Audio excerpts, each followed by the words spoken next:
Live, this is South Florida Today on NBC 6 HD. All right. Hey, are you embarrassed to take off your stilettos or your slippers because you suffer from smelly feet? You're not the only one. Specifically in the summer, the excessive sweating can inflame your foul foot odor. Well, good news that Dr. Dean Dorfman is here to tell us about how you can prevent and, more importantly, treat the stinky feet.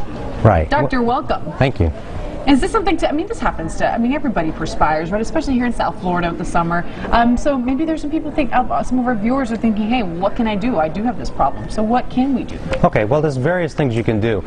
It starts out with good hygiene. So we need to make sure that they wash very well, dry well between the toes. There are powders that can be used inside the shoes to help keep the perspiration down. There are also astringents that can be used that have aluminum chloride, zinc chloride, magnesium chloride in it, and what they can do is they can keep the perspiration levels down. But the most important factor is the shoes. Okay. You definitely have to make sure that you rotate your shoes, wear well-ventilated shoes, meaning that they have pockets for air. Okay, so what do you look for? Like, for example, is this I would assume is a ventilated shoe, That's a right? ventilated men's shoe, and it's made out of leather, which can breathe. Some of the plastic shoes that are out there, or the rubber shoes, they don't breathe, they don't allow the foot to perspire and absorb the perspiration. This sock here that we brought has a copper lining in it, and the copper inside the sock actually absorbs the perspiration and also kills some of the bacterium. So the key is the sweat plus the bacteria causes a waste product, and that waste product is where the odor comes from. So we want to try to eliminate the bacteria and limit the amount of sweat.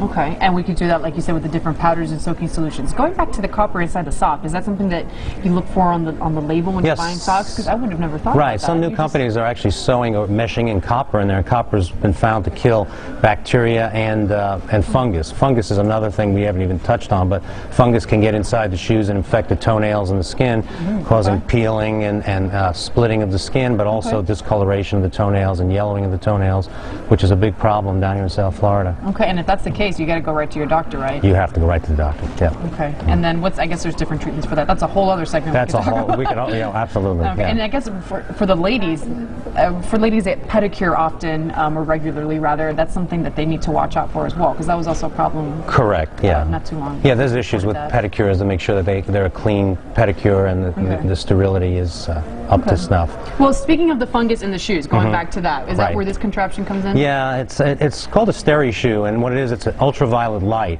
and what happens is you can take that, it looks like a little shoe tree, and you can actually put that inside the shoe, and like this? You just put it in there, and it plugs into a typical AC adapter, and in 40 minutes it sterilizes the shoe. So what it'll do is it'll actually kill all the bacteria and fungus, about 99% fungus and bacteria in there. So when you put your foot into that shoe, you can feel assured that there's no fungus or bacteria that can reinfect your foot, and that's a critical issue. Okay, and how often should one do that with their shoe?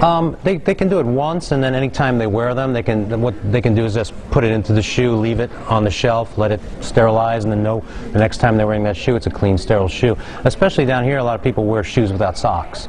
So they're putting their foot into a bed of fungus and bacteria every time they do that, and they wonder why they keep getting reinfected. And the problem usually is the culprit of the shoe, because we're perspiring in the shoe, maintaining that sweat and bacteria in there, and then you're putting your foot inside that cesspool. And that goes for gentlemen, for ladies as well, that like to wear those closed-toe pumps. Finally, what's this product? That's a less expensive alternative. It's a shoe spray.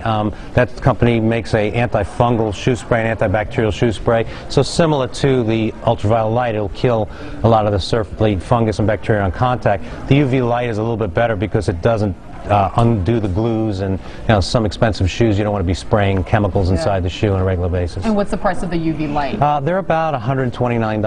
Okay, but living down here in South Florida, that's something that you want to make sure that you take care of your feet. So that's absolutely. We see so much. The sweaty feet is one thing, but the fungus is a real problem down here, and fungus toenails have become a tremendous problem. And there are treatments now that we're using with lasers now to actually kill it, so they don't have to take these very dangerous medications that are out. And real quickly, doctor, within 30 seconds, for somebody who does severe cases that they suffer from sweaty feet, what's another alternative for that? Okay, so some of the alternatives are Botox injections have become popular. They can decrease the sweating if we can find the actual glands and inject them.